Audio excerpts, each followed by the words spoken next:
Hi, everyone. Good morning, good afternoon, good evening, wherever you are. And thank you very much for joining us today. Sorry about the small delay. We had some technical issues, but now everything looks fine. Welcome to this TechNet webinar series on reaching zero-dose children.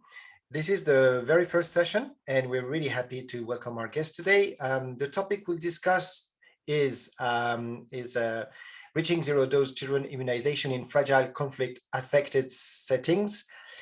This session is interpreted into French. I'm going to explain in French for our francophones here how to do it. Pour l'interprétation en français, vous pouvez cliquer, donc la session est interprétée en français, vous pouvez cliquer sur le globe qui est en bas de votre fenêtre, choisissez la langue, donc c'est français. Si vous avez moins de soucis techniques, n'hésitez pas à le marquer dans le chat et je vous aiderai. So interpretation is available at the bottom of the screen. Please select French. And if you have any technical issue to connect into French, please let me know in the chat. I'll try to help you as much as I can. Also, this session is recorded. The recording and the slides will be shared after the session. We'll share that by email and we'll send that to everyone who registered. Thank you very much. And I think now the floor is to Carrie. Carrie. Great, thank you. And a warm welcome to everyone to the webinar. Thank you all for joining. And the purpose for today's webinar is to focus on solutions and opportunities for immunizing children in fragile and conflict-affected settings. So we're all aware that the progress of global immunization coverage has stalled or fallen, especially in certain contexts and geographies. Conflict is more widespread than ever before. And the greatest concentration of the most vulnerable children are those who are living in conflict settings. Unfortunately, those impacted or displaced by conflict often face barriers in accessing routine healthcare, and this includes vaccination. WHO estimates that approximately 20 million children do not receive basic childhood vaccines every year, and around 40% of these children are those living in fragile states or those that are partially or entirely affected by conflict. While fragile or conflict contexts are not always the same, there are some commonalities and critical challenges blocking immunization services from reaching children in these areas. These include issues such as either targeted or incidental damage to health facility infrastructure. There is often lack of delivery of services amidst insecurity, and this also impacts vaccine supply chain. Often there is challenge in retaining or ensuring the safety of health workers in these areas, creating an inadequate human resource to provide healthcare to people in these areas. And there can be mistrust between authorities and communities, and often it leads to blocking access of people and services that are perceived to be against the communities. And sometimes there is significant population movement, either from displacement or migration in these areas. Children in these settings are the most vulnerable to disease outbreaks like measles and polio, which can cause death or lifelong disability. And these could have been prevented if all the children were provided an equitable opportunity to be fully vaccinated. Whilst challenges of providing immunization in conflict settings are significant, there are some best practices in addressing the issues of access and utilization of services in fragile states that are worth replicating or building upon and scaled up to impact coverage. So we'll have our speakers today. Our first speaker will be Sarah Al-Dahir, who will present a case study on immunization rates during periods of conflict and recovery in Anbar region of Iraq. Our second presenter is Enrique Paz, who will be speaking on the topic of health resilience in fragile settings, where establishing resilient health systems is significantly important to withstand the initial shocks from conflict and for longer-term recovery. Then we'll hear from our third presenter, June Ajuku, on the immunization and resilience efforts that are ongoing in the fragile country of South Sudan, which continues to be a country with a very high percentage of unimmunized children. So now I will turn it over to our first speaker, Sarah, to start us off. Thanks. Thank you, Carrie, for that introduction, and thank you for the opportunity to present my research. You could go to the next slide. Fred?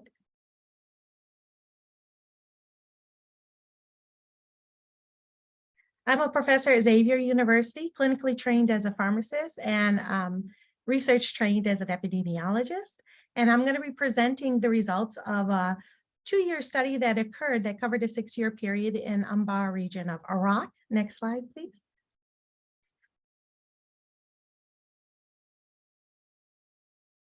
I'd like to thank my research team from Johns Hopkins University, Dr. Moss, Talat, Dr. Knoll, and Dr. Burnham, and of course, the Iraqi research team of Dr. Hassan and Dr. Khalil.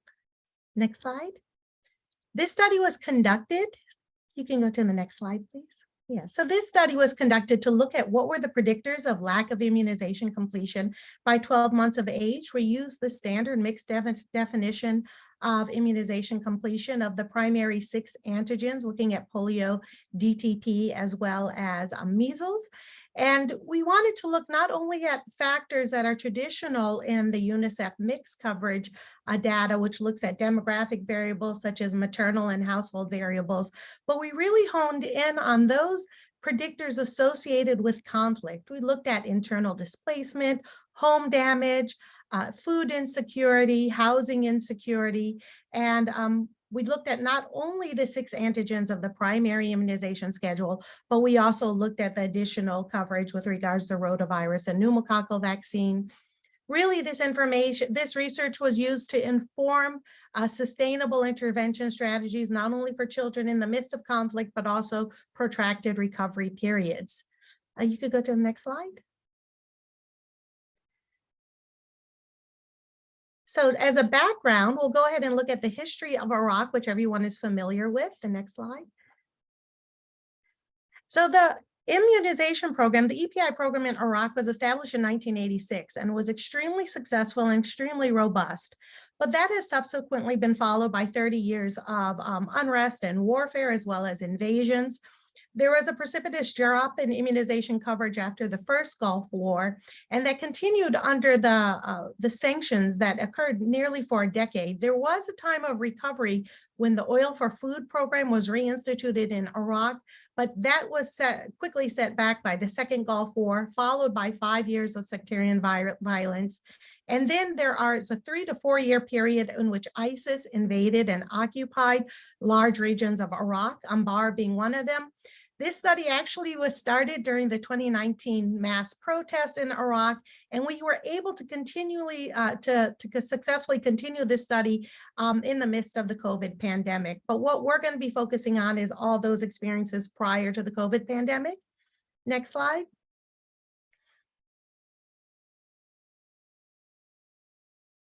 So where is Anbar? Well, Anbar borders Syria and Jordan, as everyone recall. ISIS had a very strong presence, particularly in Syria, and they occupied a large portion of the Anbar province. The area that we're focusing on is Haditha. Haditha is directly below the Haditha Dam and is a major hydroelectric source for Iraq, but is also a desirous point of occupation. And therefore, ISIS occupied Haditha, but the Haditha metropolitan and suburban area was strangulated or surrounded by ISIS, whereas the more rural areas were actually occupied by ISIS. So we have 2 different experiences with regards to children in conflict. We have those who are directly under occupation forces, particularly this was ISIS, but we also have the experience of those children who were deprived of services despite Iraq's very aggressive attempts to continue to provide immunization and food to Haditha, but the area around Haditha, particularly the blue dots along the river, were strangulated by ISIS, preventing the inflow of medications and vaccines as well as food. And the healthcare workers during this time describe an average 20-kilo weight loss during this period, and a lot of this, of course, violence and unrest during this 3 to 4 years of occupation. The next slide, please.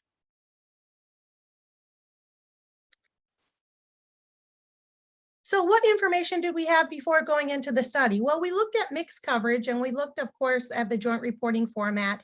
And you notice we have some information directly after the sectarian violence of 2010. In Anbar, when we look at the 3 antigens, we have about 63% coverage. Directly after the ISIS occupation, we have 40% coverage. And if you look at the fully immunized child, as in children who are able to receive all the necessary primary antigens prior to the age of 15 months, that coverage is 27% of the children in Anbar were completely immunized on time prior to 15 months of age. Within Haditha specifically, the measles coverage was shored up by very aggressive measles immunization campaigns, but as everyone can tell, 82% is insufficient to reach herd immunity. So measles has returned to endemic levels in that region. Next slide.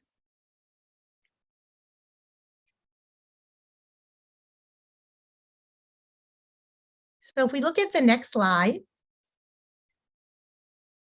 we built our conceptual model for this study and we embedded it in the traditional mix demographic variables for prediction. But then we also looked at health resilience variables, as in what was the health system able to do to not only maintain, but have some aspects of recovery in the post-conflict period.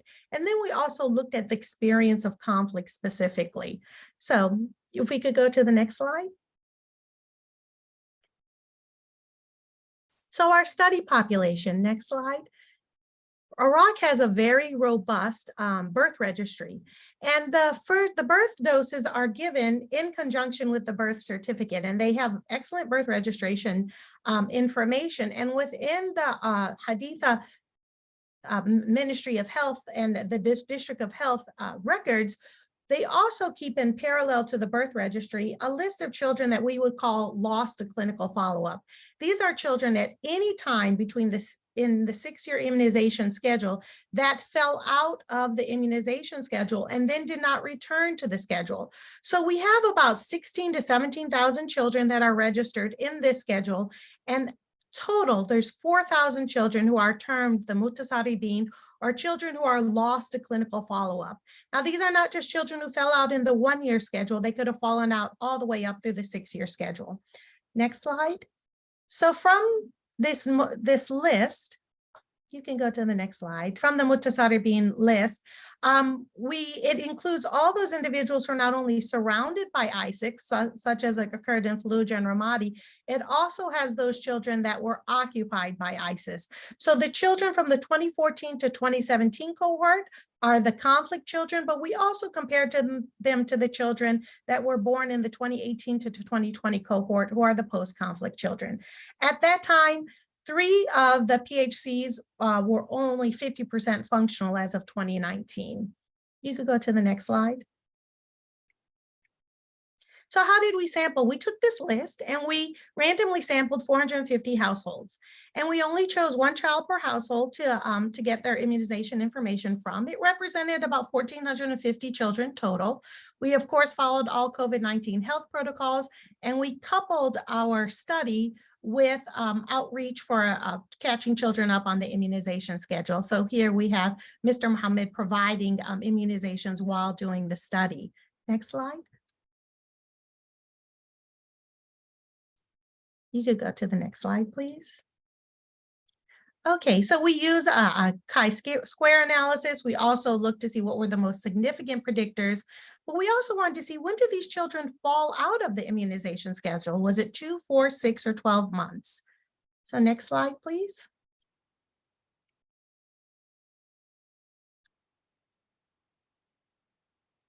And so here are our primary results. And go to the next slide, and you could actually go to the one subsequent to that where I have it highlighted. Oh, sorry, hold on this slide for 1 second. So what do we find different? We found children that were in the conflict versus the post-conflict cohort, that the main issue that the parents reported is that the vaccine wasn't available. But 84% of the parents reported they simply were not able to bring their children to vaccination appointments due to conflict. Interestingly, in the post-conflict cohort, which is 2018 to 2020, about 27% of those parents also said ongoing, particularly ISIS-related violence that was occurring even in the recovery period also prevented them from getting immunizations for their children. Next slide.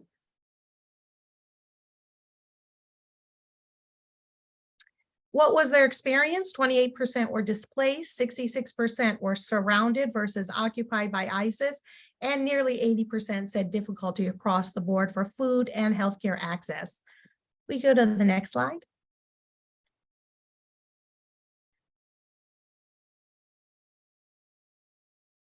So and you could go to the next slide as well to where it's highlighted. So what did we find? We found that the experience of being born in a conflict cohort, those children were half as likely to be fully immunized compared to those in the post-conflict cohort. Interesting though, children who were born in the ISIS occupied territory versus the ISIS strangulated territory were 1.7 times as likely to have their immunizations completed. That is because ISIS did set up a parallel health delivery system, in which it brought in healthcare resources, which they did, of course, do for a fee-for-service approach as opposed to Iraq's Ministry of Health approach, which of course is free immunizations. And we found that a lot of them the children in the conflict cohort were unable to get vaccines because they simply were not available. Next slide.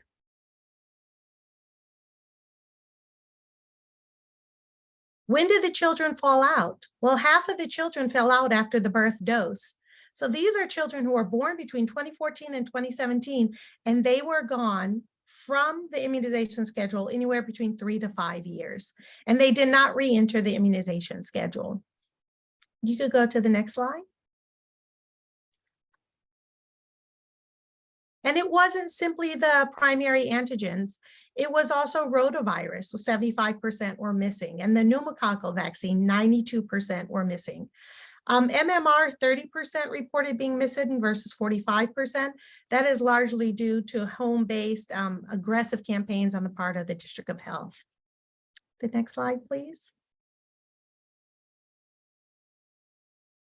So what is the public health impact?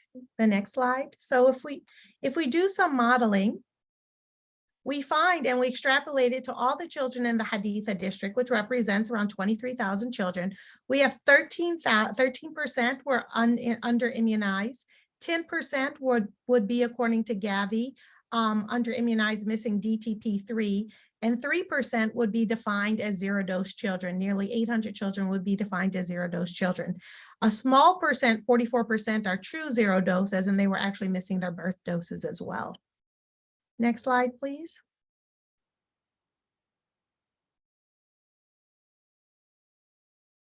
You go.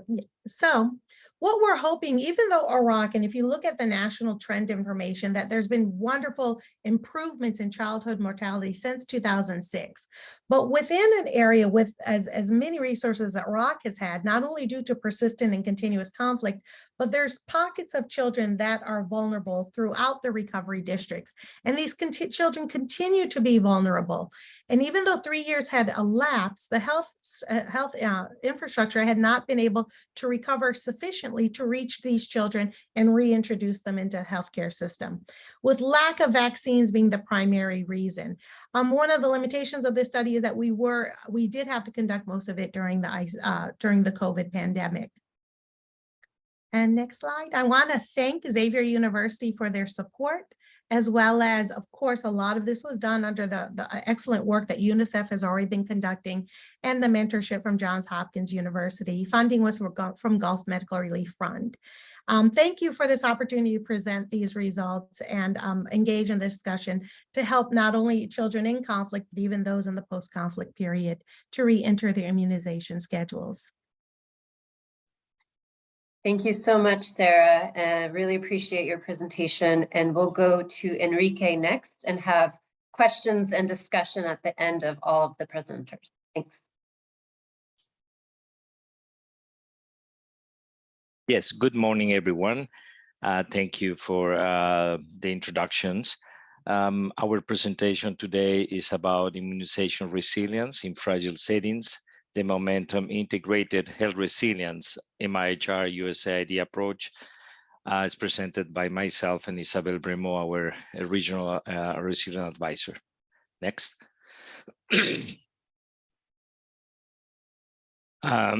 Next.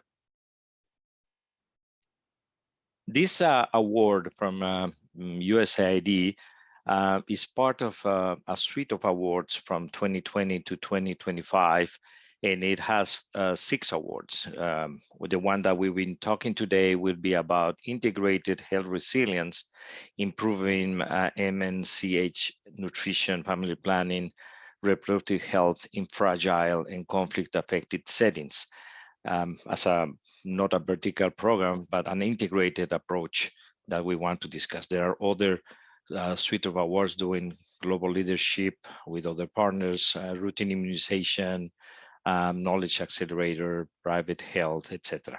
Next. This award, countries with MIHR supported immunization and child activities are South Sudan, DRC Congo, Mali, Burkina Faso, and Niger. And MIHR involved in immunization is primarily at subnational level in these countries in designated districts or equivalent. The project has several partners, IMA, JSI, Pathfinder, CARE, Goal, the African Christian Health, BYU, Johns Hopkins, Harvard, and Premise. Next. And so the project has a core cross-cutting area on health resilience, covering all the programs. Immunization is a small part of this integrated approach, and the resilience component falls into the USAID definition of USAID defines health resilience as the ability of people, households, communities, systems, and countries to mitigate, adapt to, and recover from shocks and stress in a manner that reduces acute and chronic vulnerabilities and facilitates equitable outcomes. These definitions match pretty much what WHO and other guidelines are proposing. Next. In the resilience space, as we all know, there are so many guidelines and there are several different silo approaches for the response. Either there are guidelines for flooding, for earthquakes, for disasters in general. So that was different people involved, little to no coordination and dilution of resources. In this approach, we are on the all hazard approach, trying to incorporate in global guidance in few documents on emergency preparedness, on health emergency disasters, community continued planning for public health, etc. Next. So to understand where MIHR is working, MIHR is working as a developing actor to accelerate stabilization and recovery in fragile settings. You can see a link below. But if you can see on the top, there's this, we are moving from a humanitarian development divide between humanitarian on the left, development assistance on the right, to a continuous on the nexus towards a humanitarian development nexus. And hopefully this will help prepare to have a better response end of crisis and post-crisis periods. Next. So MIHR health resilience framework has feedback loops. And when we talk about feedback loops, the resilient team is coordinating in a way that we have fragility, shocks, and stresses that could affect any region, any district. And those stress and shocks could be from the perspective of worst case scenario or risk scenario. So we can have conflict and ethnic tensions, disease outbreaks, flooding, or droughts. So all those stresses and shocks need a response from individuals, household, community, that they create what we call absorptive, adaptive, and transformative capacities. Each program in MIHR is trying on the health service delivery to build those capacities in their different programs. In case of immunization in our zero dose agenda, we are defining and helping invest in those capacities that we're going to describe in a few minutes. Also, this will lead us to a health system organization loop and influencing those capacities at the governance level. If we continue the framework, the resilient vulnerability pathways will be several options. Either because of those different shocks, we bounce forward, or we bounce better, or we bounce back, or we enter in the survival mode, or we definitely collapse. So we don't want outcomes of collapsing. Some of the COVID-19 and other shocks have showed that many countries and districts have entered in a collapse mode. Next.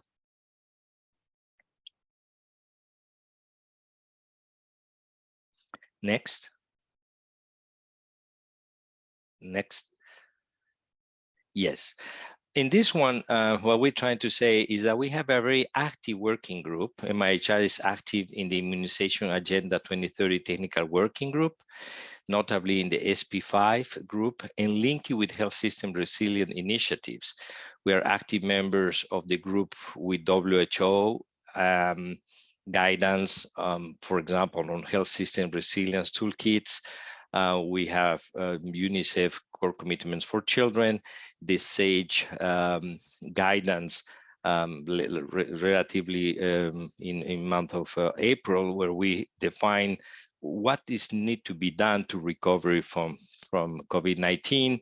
And this is a continuous discussions with the working group, and we look forward to continue advancing the recovery to COVID-19 for routine immunization, catch-up business vaccination, COVID-19 vaccinations. And the working group is very active on this guidance. Next.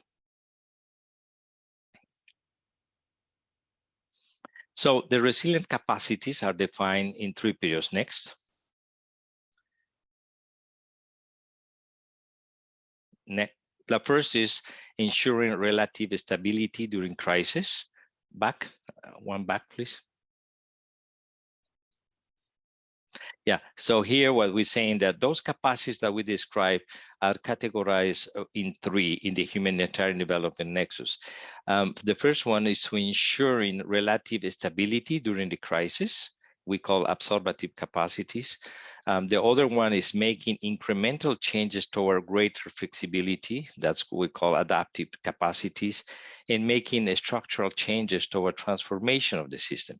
These 3 approaches to capacity resilience end up permitting us to have an immunization system that's prepared for and respond to emergencies, continue and improve functionality when confronted with emergencies. Next.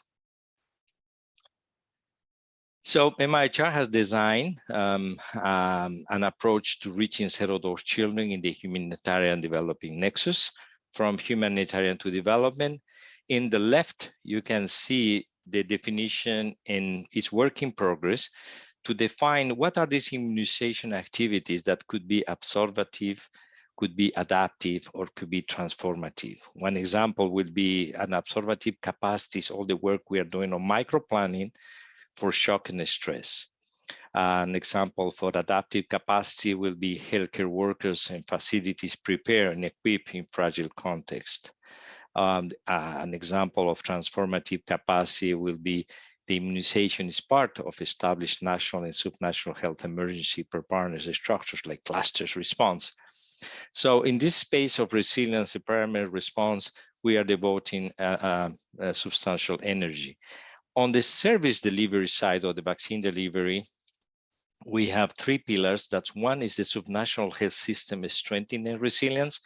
We strongly believe that the REC-RED approach, WHO guide that from 2017 could complement the pillars of the system so we can strengthen the vaccine delivery. We have also aligned our work with guidance from USAID, Gavi, and other members on resilience like WHO and UNICEF, and partner with the Red Cross and MSF and very important partners to strengthen, maintain, and restore immunization service to reach zero dose, children in missing community in fragile settings. And then we are aligned with the IRMA approach to identify those 0 children and build back better. But there's a very important work on the coordination next. So here, what we are trying to show is we are using the WHO guideline that was produced in 2017, and it's been around in the countries on the 5 components on reaching every district and every community, and add a resilient lens and micro-planning, adding to the 5 components with engaging with the community, supported supervision, monitoring and using data for action, reaching all eligible population and planning of resources, have those elements be part of the resilience planning. So that's why we have a planning for service and continuity and emergency preparedness, the health facility. We will see in the South Sudan example in a little bit. We have studies, and then we have resilience work on fragility, crisis sensitivity, and complexity assessments. We have the household level building resilient capacity. We have surveys on recurring monitoring surveys, and we have a community level analysis of the resilience of the community. So it's like we are trying to take REC-RED to a next level of micro-planning. And that's what we are trying to do as a cross-learning opportunity between countries, and USAID and partners at the global scales are interested in these cross-learnings and opportunities. Next.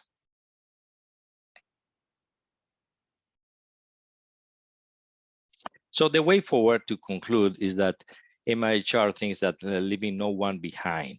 How can we reach every child with life-saving vaccines? And we'll continue to work with support of partner countries to restore, strengthen, and maintain immunization services, focus on community engagement to identify and reach 0 to children and underserved populations, assist countries to implement health system strengthening approaches with innovation and adaptation of the REC-RED guides to improve planning, performance, integration, and resilience at subnational level. And we look forward to continue our collaboration with global partners, Gavi, WHO, UNICEF, Red Cross, and multiple partners at regional level and country levels to provide technical guidance to help close immunity gaps and recover routine immunization programs during COVID-19 pandemic and other times of severe disruptions. Thank you very much.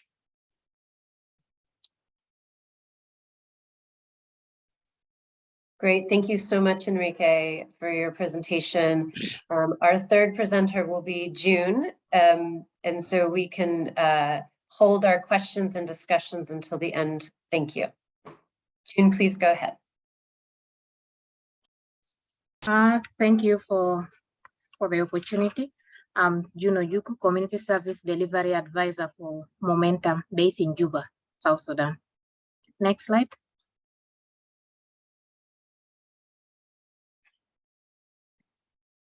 Next. Okay, this slide is showing the Penta 3 coverage from 2019 up to 2022.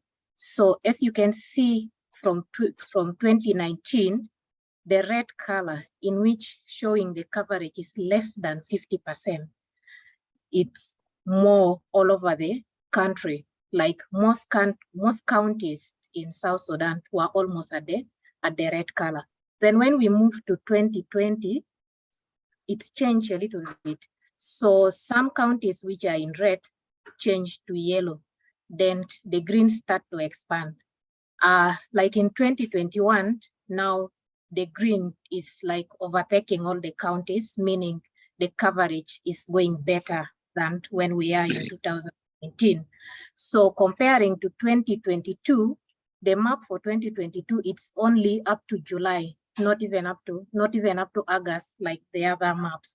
So it's showing that there is really a change, despite the fact that there is other challenges like flooding in Upper Nile region, Jongole. You know, Momentum is also implementing in Jongole, which is Bor County, affected by floods, but still with the insecurity and other things, still the situation is changing in immunization coverage in Penta 3.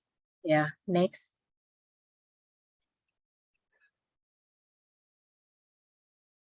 So this one is showing the routine immunization, like the coverage in momentum side.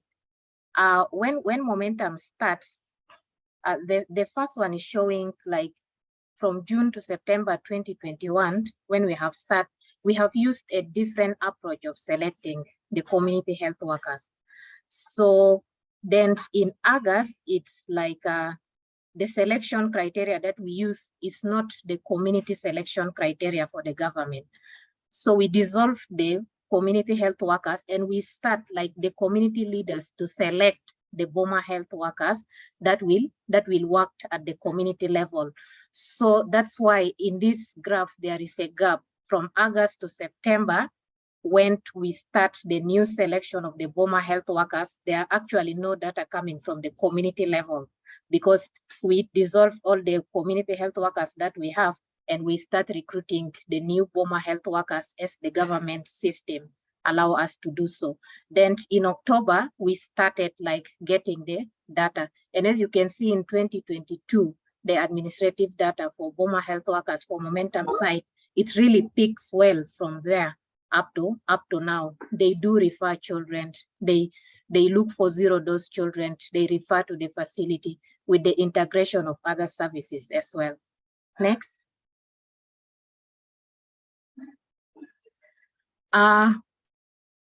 MIHR involved in the micro-planning development of the country. And of course, we support, we are not working alone because MIHR support is 80% to family planning. And immunization is just a small component in MIHR. So we take the opportunity of integration with partners. If a partner is having training, we go in, we conduct the training together on how to develop a micro-plan, how to map the community in hard-to-reach areas. Then as well, we mentor our community liaison officers at the county level to be involved in the process of micro-planning development from the county level up to the community level. Next.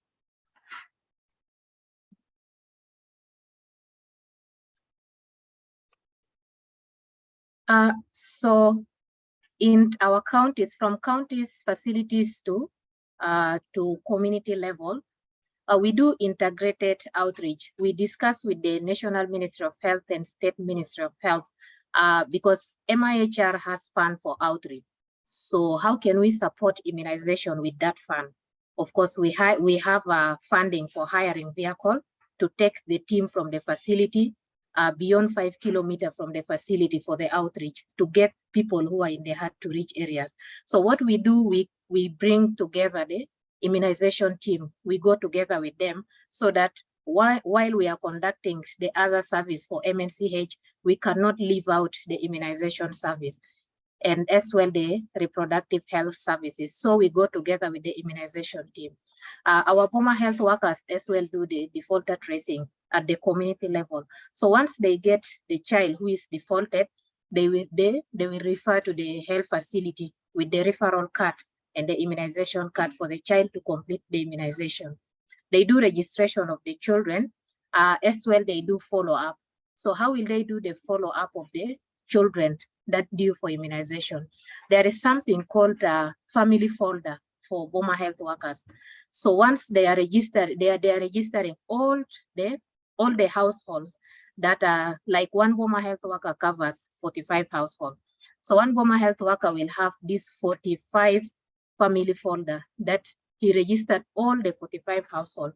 He will know that there is a pregnant mother in this house, which is due for delivery maybe next month. The BOMA health worker will know that there is a child in this house which need immunization. So from this family folder, it allows the BOMA health workers to do the follow-up at the community level and at the household level to know household number one was having a child who's supposed to go for immunization. So that's how they were able to get the zero-dose children from the community, as well the children who are defaulted and the children who are due for next immunization, that they were able to follow up on them. As well, during our supervision, with some just back a little bit, with some knowledge that we have on immunization, we were able to look at the cold chain and see like if the vaccine is expired or vaccine is in stage 2 or stage 3. So we also support, when we go for supervision, we go together with the government staff to see like what is happening in the cold chain and those things. So we also have, we do immunization and resilience. Our resilient team has developed emergency and preparedness response plan for the facility that will support the immunization in hard-to-reach area, despite the shocks and stress that I have explained previously in the map, that in South Sudan, there are places with insecurity, there are places with floods. Yeah, next.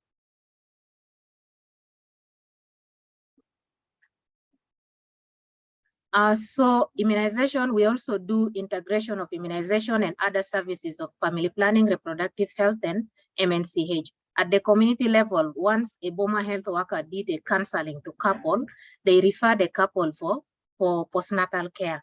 Then from postnatal care, the family will be referred for immunization, because we don't want to miss every child that comes to our facilities. Next.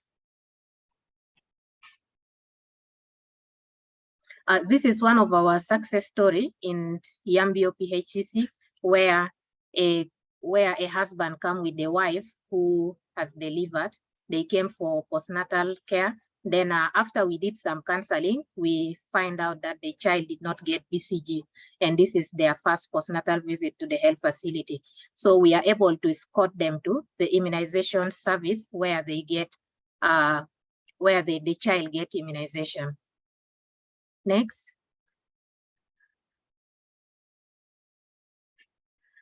This is part of our response plan.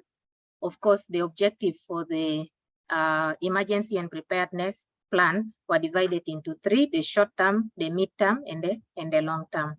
Next.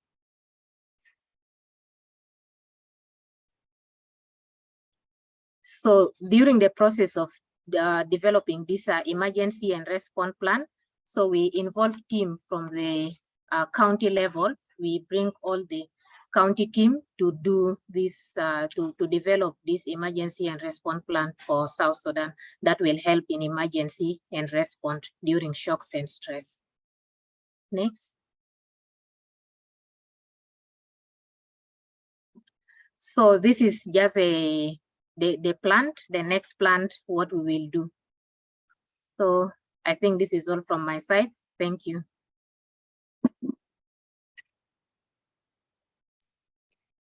Wonderful. Thank you, June. Thank you to all of our speakers today. And so now we'll open up to have the questions and discussions. I believe there's some questions already posted in the Q&A, and I'll turn it over to Alex for going over some of the standing questions. Thanks. Thank you, Carrie. And just as a reminder, don't hesitate to ask your questions in the Q&A box. If you struggle to find it, you can also ask in the chat, but yeah, in the Q&A box, it's just easier for me to monitor everything. I see also like 1 or 2 people who raised their hand. Please ask your question in the Q&A box first. And if our panelists think that your question deserves like to be elaborated, we can give you the time to speak, but we don't have that much time. We have only like about 15 minutes left. Thank you for your understanding. So first question here would be, how operationable is microplanning in an active humanitarian setting? Who would like to take this one? Yeah, I take it. Enrique. Yeah, thank you for the question. I think microplanning is become something that we do on immunization for a long time. And we've been doing in humanitarian development and what we can do. The question now is how those 5 pillars or components of the microplanning that we described could be also be complemented with health system strengthening or emergency response. This is what we add. We have to scale up services and we have to plan maybe better. And I think the resilient tools and community tools that we have now, because of climate change, because of resilient components, we will have a better refresh microplanning with other components. And I think it's feasible to see what health systems can do to help immunizations and what immunization can help the health system to deliver other services. So I'm confident that the cross learnings that we will produce in the 5 countries now in South Sudan and DRC will probably give us options and give us lessons learned on this updated microplanning innovation that we are trying to test in the country level. Thank you. Thank you, Enrique. Another question from Hugo to June. What are the logistics challenges to routine immunization in South Sudan? Is it more related with cold chain or with transportation? It's not in South Sudan. It's different maybe from other countries. Sometimes the transport will be there, the cold chain, because in other facilities there are no generator, only the solar that can the team is using for the cold chain system. But now the other thing is people live beyond 5 kilometers from those facilities, so sometimes it's difficult for them to get to these facilities. And the other thing is when there is insecurity, those things are removed actually by the armies. Sometimes they remove the solar and all the vaccines will be spoiled. So the other thing is like in the flooding areas, they do take only the cold boxes, put the vaccine and go with it. And the access also, access to those places. It's not one challenge, which is logistic. Logistic will be there, but people may not be able to reach up to the top of the mountain with that vehicle that they have. It needs people to carry those vaccines up to that top of the mountain or where the people are hiding in. Thank you. Thank you, June. The next question from Abdu. What are the challenges of implementing development activities while developing humanitarian actions, meaning the crisis is not yet over? Someone would like to take this one? Maybe I repeat it just in case it was too fast. What are the challenges of implementing development activities while developing humanitarian actions? Yeah, I mean, Sarah can do it or I can do it. I don't know. Well, I think the difficulty is, to speak from the experience of Iraq, and I'm trying to answer some of the questions in the Q&A as well. In Iraq, it is unique in that there's been, opportunities for recovery and then conflict and recovery. And so the 3 decades of that, so it'd be difficult in a place such as Iraq or other areas of the Middle East to say that this is what would be optimized in conflict. What the healthcare workers in Iraq have said is that they need to couple those opportunities during recovery with planning for the next conflict. So when there are waning periods of peace, which hopefully will be sustained, that we need to be aggressive on the fore end with regards to creating those kind of collateral health system structures that would provide opportunities to reach particularly these isolated groups should another conflict come. And this might be a lesson for other areas of the world as well. And I might let Enrique respond to that, given his experiences as well. Yeah, it's true that the discussion we have and the guidance we receive from WHO and UNICEF, who are global partners, and there is some guidance out there on how to reach zero dose, do our catch-up vaccination. And it's true that we have those challenges on service delivery in the humanitarian side, and then we have the development side of the equation. But the challenge is, how do we work in the nexus? How do we prepare ourselves? And that's the example of South Sudan is, can we use the preparedness emergency plans that the emergency teams use to prepare ourselves so that we can deliver COVID vaccines or Ebola vaccines.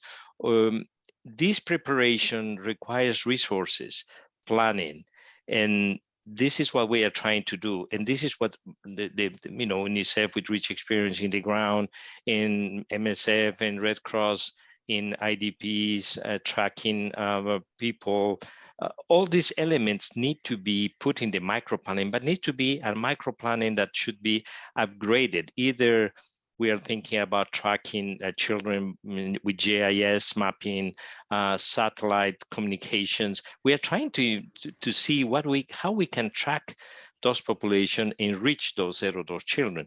I think the integration question that I see here is also an opportunity. Whatever service is out there, we can probably take advantage of that to immunize those children. Or if a mom goes for checkups, we are also trying to integrate. So the opportunities are there and the partnerships are very important. We cannot deliver if we don't do it together. Thanks a lot, Enrique. And next question. Thank you for the interesting presentations. That's a question from Alison Quentel. I'm interested in the family of folder. Does this include information beyond MNCH? For example, participation in other health campaigns, example given, bed nets, mass drug administration for neglected tropical diseases, etc. Who would like to take this one? I think this is for me. Go ahead. Yeah. Of course, the family folder is a folder that has all information. First section, it includes family registration. They registered everyone in the family, and they registered even if there is someone who died in this family recently with the reason of the death, so that at least it enters into vital statistic. Then the second one, it contained information on maternal health. Is there a pregnant mother in this house? When is the mother due for delivery? They are registering the current pregnancy. The second one is under 5 children. The section C is for under 5 children. Is there under 5 children in this house? When did the child get the BCG? When is the next vaccination? Then the other section is for hygiene and sanitation. Is this house has latrine or doesn't have latrine? Did they have hand washing facility or they don't have? The other section is for bed net. If this household has bed net, how many mosquito net they have? Who is using this mosquito net? You know, there are situations in South Sudan where they prefer men. So maybe the head of the household, who is the man who is sleep under this mosquito net, yet the pregnant mother sleep outside and she is at risk of getting malaria. Even the under 5 is at risk of getting other diseases, malaria, if this under 5 sleep not under mosquito net. They also check if the mosquito net is in use, because the family can tell you that, yes, we have mosquito net, but is it in use? So those are also some of the information that they have in this family folder. Then also the other thing, the Boma Health Initiative package, it's also have the part of the NTD, but it's not broad. It's only the awareness. Like if you find someone with guinea worm, if you find someone with Kalazar, what are the things that this person need to do? So they are only doing referral and they do awareness, health education, yes. Thanks a lot, June. Next question. What are the top types of data, tools, and systems required to reach ZDC, especially in conflict or fragile settings where government may not have access? Should I repeat the question, or anyone would like to take it?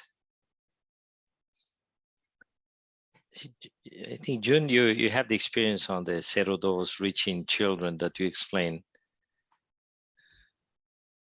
How to reach them with the community health workers, because that's where we have a very strong component, is how the community health workers, we call it the BOMA health workers. I think you can explain, this is probably the strategy to reach those zero dose children. I think that's what we are trying to implement beyond the macro planning. Maybe you can comment on those strategies again. Yeah. Of course, in South Sudan, the Boma health workers, they have the data tools. One of them is the register that they have. The second of it is they have the tally sheet. You know, the Boma health workers in South Sudan is a person who may be semi-literate, who ended at the primary level. So the way we train them is based on the pictorial. So they do tally when they treat a child to this, they have the tally sheet, they have the referral form, they have the monthly summary form where they summarize all the patients that they got in a month. Then they have also a supervisor who will come and check on those registers. So when the supervisor check on this register, collect the information, we put this register online with the indicators, with all the indicators that they're supposed to get. So the supervisor will enter this information online. You know, in some areas, there is no internet. So once the supervisor comes to where there is internet, the supervisor will be able to enter the information where we'll receive from here. Yes. Thank you, June. Another question, and that's probably for you too. Was there any resistance from the local in taking vaccines in Sudan due to cultural beliefs? And how were you able to manage the situation?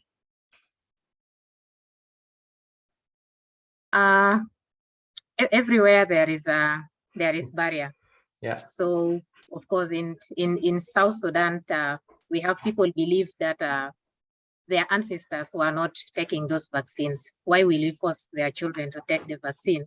But you know, there is this a story that I will never forget in Eastern Equatoria, where vaccinators said, you know, people in the other side, they love cattle, they love cattle.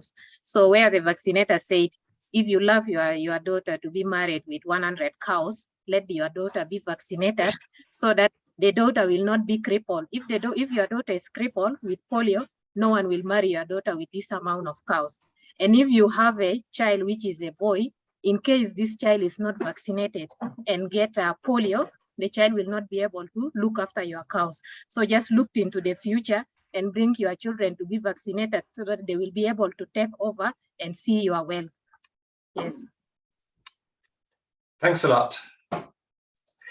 There's also a question about infodemics and the impact of infodemics. Oh, I'm actually realizing this. We've just reached the time, so we won't have the time to answer more questions, I'm afraid. We have a lot of questions, like another like 18 questions, which are open. So there is a lot of interest on this topic. Probably it would be worth thinking about carrying on the discussion. In any case, I would like to thank our panelists for this excellent presentation. It was very, very interesting, and we're going to share with you guys the links to the recording, because the sessions are recorded in English and French. We will post the videos on the TechNet YouTube channels, and we will share the recording, the links by email, so everyone here will have access to the sessions, as well as the presentations, the slides. In the meantime, well, I mean, we have another session next week, same day, Thursday, and same time, and we hope to see you all there. We wish you all a very nice afternoon, evening, and unless anyone among the panelists would like to say something before we close this session. June, Enrique. No, just thank you, everyone. Carrie? Yeah, no, just thanking everyone for this for joining the webinar, and we really appreciate the interest and the discussions that have come out of this, and we do hope to continue following up on everybody's questions and have future opportunities to present. Thank you, Carrie. There might be a possibility that we answer the questions in written and that I send the answers by email, because there's a lot of questions. This is something I'll discuss with the team. In any case, you'll receive the slides and the recording for sure. Hopefully by Friday, the latest, early next week. Have a very nice end of the day, everyone, and hope to see you guys next week for the next session. Thank you very much. Thank you very much. Bye-bye. Thank Bye. Thank you. Bye. Bye.